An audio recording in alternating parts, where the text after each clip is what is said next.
बिस्मिल्लाहिर्रहमानिर्रहीम। मेरा नाम सैयद हैदर नकवीर, मैं मेलबर्न से हूँ, ऑस्ट्रेलिया से। और हम यहाँ हज की ज़ियारत के लिए, हज परफॉर्म करने के लिए आए थे। हमें रिकमेंड किया गया था कि अल हरमैन के साथ हम अपना ये सफ़र करें। और मैं बहुत मुतमईन हूँ, बल्कि हम बहुत मुतमईन हैं कि जिस तरीके से अल हरमैन ने हम लोगों को प्रिपेयर किया इस जर्नी के लिए, और फिर यहाँ पहुँचने के बाद जिस तरीके से उन्होंने हमें हर कदम के ऊपर गाइड किया और जिस तरीके से हमें फैसिलिटेट किया। और जो सबसे बड़ी बात महसूस हुई वो ये कि हमारे मनासिक जितने थे उनकी हमें ये एहसास हुआ कि इनको हमसे ज़्यादा परेशानी है कि हमारा कोई काम रह न जाए, हमारा हज भरपूर तरीके से मुकम्मल होना चाहिए। तो इन लोगों ने बहुत बेहतरीन तरीके से हमको कैटर किया है। जो कुछ इन्होंने हमसे वादे किए थे उससे बेहतर हमने पाया है।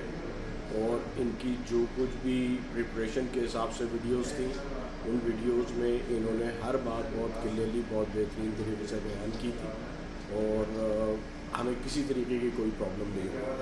तो हम अल हरमैन की सर्विस से अपनी हज परफॉर्म करने के इस एक्ट के लिए बहुत शुक्रगुजार भी हैं, और दूसरों को भी हम इस बात के लिए मुनासिब समझेंगे कि आप ज़रूर इनसे कांटेक्ट करें, ताकि आपको इस बात का एहसास होगा कि ये लोग इसको एक ज़िम्मेदारी के तौर के ऊपर परफॉर्म कर रहे हैं, ना कि सिर्फ एक बिज़नेस के तौर पर।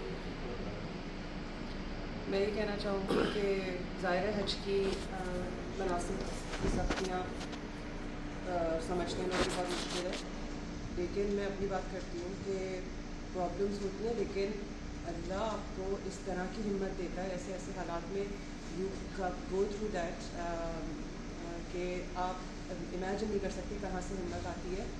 इट्स ट्रूली रूहानी इबादत।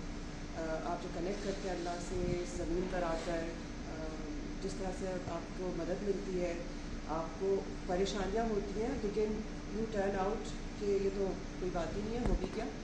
तो आई थिंक बहुत बेक्टीरिया और अल हरमैन ने हमें बहुत अच्छी तरह से गाइड किया। मैं तो ये कहूँगी कि कितने हमारे पार्टिसिपेंट्स थे, 100+ थे, कितने थे, 224। तो हर किसी की प्रॉब्लम के हिसाब से उन्हें केटर किया।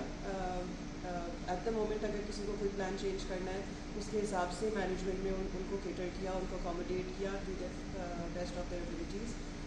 Credit goes to the whole team. बहुत अच्छे टीम वर्क की तरह एवरीवन वर्कड, और वी कुड फील इट, क्योंकि हमें कहीं पे कोई परेशानी नहीं हुई। कोई परेशानी होती भी थी तो वो प्रीएम्प्ट करके हमें उसका सलूशन बताते थे, हमें गाइड करते थे। तो मैं रेकमेंड करूँगी अल हरमैन के लिए कि ज़रूर इस इबादत को आप करें। और जिस तरह से वो हमें दर्स भी दिया जा रहा होता था, सिग्निफिकेंस बताई जा रही होती थी, अब उससे आपकी सोच भी डेवलप होती है। It's not a physical journey at all. Physical तो है, लेकिन अगर आप इसको स्पिरिचुअल वे में देखें तो बस इससे बेहतरीन इबादत कोई नहीं। एक और चीज़ इसके साथ मैं मेंशन करना चाहूँगा कि अल हरमैन का जो एक्सपीरियंस है, that has made a very big difference. हम लोग यहाँ पहली मरतबा आते हैं और हम लोग अपने उस माइंडसेट से आते हैं जिस इन्वायरमेंट से हम आए होते हैं, और हम चीज़ों को इस मुल्क में आके उसी तरीके से देखने और करने की कोशिश करते हैं कि जो कि यहाँ पॉसिबल नहीं है। लेकिन इन लोगों का तजर्बा इतना है कि इन लोगों को ऑलरेडी पता होता है कि किस एक्ट से क्या उसका इम्पेक्ट होगा। तो इन्होंने हमें बहुत सारे मौक़ों के ऊपर पहले से इस बात के लिए प्रिपेयर कर दिया था, तो which is a very big credit for their experience. दूसरा, इनके तमाम उसमें हमारा तो ज़्यादातर वक्त मक्का में गुजरा।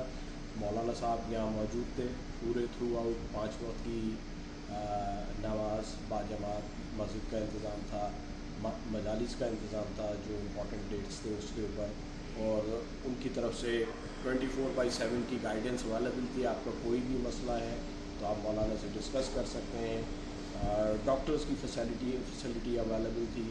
ज़ाहिर है कि इतना बड़ा सफ़र है, लोगों की बहुत सारी बीमारियां भी होती हैं, परेशानियां भी होती हैं, फिर ये फ्लू वगैरह की भी प्रॉब्लम होती है। तो एक फुल टाइम डॉक्टर भी इनके ग्रुप में इनके साथ था कि जिन्होंने बहुत हेल्प की। मौलाना साहब को excellent, no problem, he was always available. और it was what I felt इस इबादत में तौहीद के बारे में बात हुई है, सिर्फ तौहीद, सिर्फ परवरदिगार की इबादत। और मौलाना साहब, मौलाना क्या नाम है उनका, नाम मेरे ज़हन से निकल हैदर नकवी साहब। हैदर नकवी साहब ने बहुत बेहतरीन तरीके से इस बात को हमारे जहनों में बिठाया है कि या का नाबुदु व या का नस्तईन, there is God and there is no one as God. रसूलुल्लाह सल्लल्लाहु अलैहि वसल्लम की जो तालीमात हैं, आइमा ताहिरीन की जो तालीमात हैं, वो सब हमें उसी डायरेक्शन में लेके जाती हैं कि हमने परवरदिगार की इबादत करनी है और किसी की इबादत नहीं करनी। और ये बहुत बेहतरीन तरीक़े से, बहुत अच्छे मिजाज और अल्फाज के साथ उन्होंने अपनी तकरीर में इस बात को हमको पैगाम पहुँचाने की कोशिश की है, जिसके लिए भी आई रियली अप्रिशिएट दैम, क्योंकि आज के दौर में ऐसे मौलवी साहिबान की तादाद मेरे हिसाब से बहुत कम है।